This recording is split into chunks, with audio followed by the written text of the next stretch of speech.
आपने थंबनेल पे बिल्कुल सही पढ़ा है। आईबीसी कैसे ज्वाइन करें, फुल पेमेंट देके या फिर लोन पे यानी ईएमआई पे। देखिए मैं आपके सामने फुल पेमेंट और लोन दोनों का बेनिफिट्स बताऊंगा और आपके सामने एक पूरा कंप्लीट डिटेल्स रखूंगा और आपको आसान होगा आईबीसी ज्वाइन करने के लिए डिसीजन लेना कि मुझे फुल पेमेंट में ज्वाइन करना चाहिए या फिर लोन पे। तो जुड़े रहिए मेरे साथ। नमस्कार, मैं Vijay Kumar, independent business consultant, बड़ा बिजनेस। तो सबसे पहले अगर आप आईबीसी फुल पेमेंट दे के बनना चाहते हैं तो आपको देना होगा 67,500 प्लस 18% जीएसटी यानी 79,650। ये आज के टाइम पे प्राइस चल रहा है, आगे चल के इसका प्राइस बढ़ भी सकते हैं।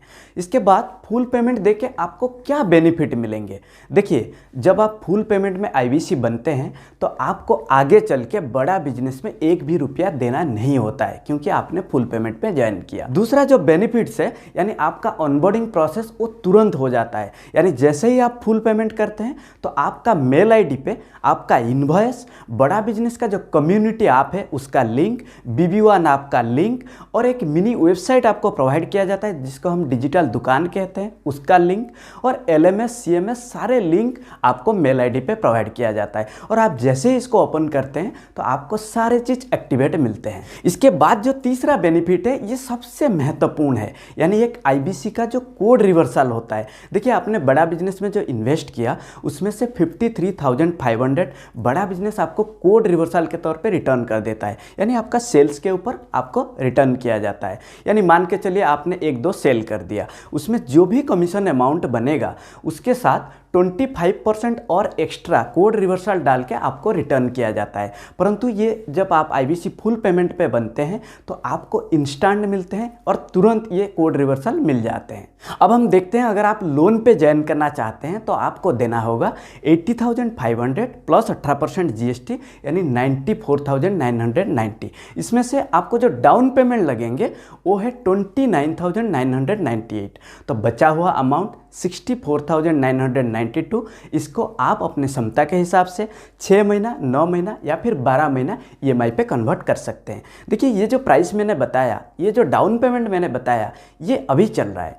आगे चल के इसका प्राइस बढ़ेंगे तो इसमें डाउन पेमेंट भी बढ़ेंगे और जो बचा हुआ अमाउंट है वो भी बढ़ जाएंगे, यानी आपका जो ईएमआई है वो भी बढ़ेंगे। अब इसका बेनिफिट्स क्या है देखते हैं। अगर आप आईबीसी के लिए इंटरेस्टेड है, आप आईबीसी ज्वाइन करना चाहते हैं और आप खूब कमाना चाहते हैं परंतु आपके पास पैसे की कमी है, आप वन टाइम पैसा देने के लिए सक्षम नहीं है, तो आपको एक अपॉर्चुनिटी मिलता है कि आप डाउन पेमेंट 29,998 देके बचा हुआ अमाउंट को आप ईएमआई पे कन्वर्ट करके एज ए आईबीसी बड़ा बिजनेस में आप अपना इनकम को शुरू कर सकते हैं। लेकिन लोन पे एक डिसएडवांटेज है, यानी आप आईबीसी जैसे ही फुल पेमेंट पे ज्वाइन करते हैं तो आपका ऑनबोर्डिंग प्रोसेस तुरंत चालू हो जाता है, परंतु लोन पे थोड़ा टाइम लगते हैं। यानी आप जैसे ही डाउन पेमेंट दे देते हैं 29,998 आप पेमेंट कर देते हैं, उसके बाद आपका लोन अप्लाई किया जाता है और लोन अप्लाई करने के बाद लोन अप्रूवल आने तक थोड़ा सा टाइम लगता है, आपको वेट करना पड़ता है। अब हम फुल पेमेंट और लोन को कंपेयर करते हैं। देखिए जहां आप लोन पे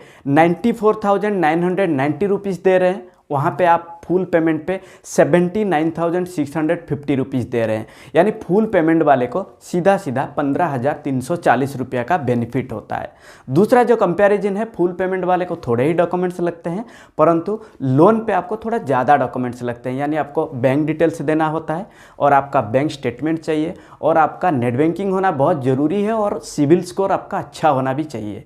इसके बाद जो तीसरा कंपैरिजन है, फुल पेमेंट वाले को कोड रिवर्सल तुरंत मिल जाते हैं, यानी कोई भी सेल कर देते हैं तो उस सेल का जो भी कमीशन अमाउंट होता है उसके साथ कोड रिवर्सल डाल के उनको दे दिया जाता है।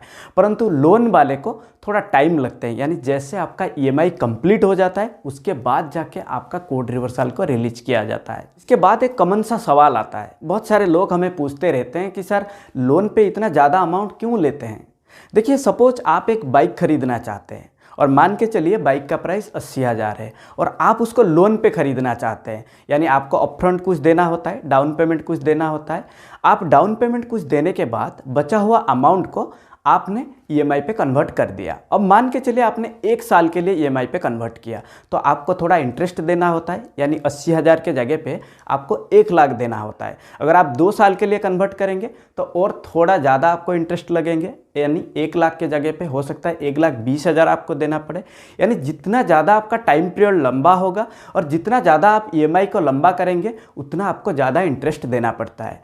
परंतु इंटरेस्टिंग चीज़ें बड़ा बिजनेस में आप देखिए, जहां आप डाउन पेमेंट दे रहे हैं 29,998, उसके बाद जो बचा हुआ अमाउंट है 64,992, ये आप 6 महीना, 9 महीना या फिर 12 महीने के लिए ईएमआई पे कन्वर्ट करिए, सबके लिए वही सेम अमाउंट रहता है, कोई एक्स्ट्रा इंटरेस्ट इसमें कैलकुलेशन नहीं होता है। आई होप आप इस वीडियो को देखने के बाद आप जरूर डिसीजन ले पाएंगे कि आपको फुल पेमेंट में जाना चाहिए या फिर लोन पे जाना चाहिए, कौन सा आपके लिए सुइटेबल होगा, आप जरूर डिसीजन ले पाएंगे। अगर आपको ये वीडियो अच्छा लगा तो इस चैनल को जरूर सब्सक्राइब करें और हाँ, लाइक और शेयर करना ना भूलें। तब तक के लिए मैं विजय कुमार आप सभी लोगों को हृदय की गहराइयों से बहुत बहुत धन्यवाद।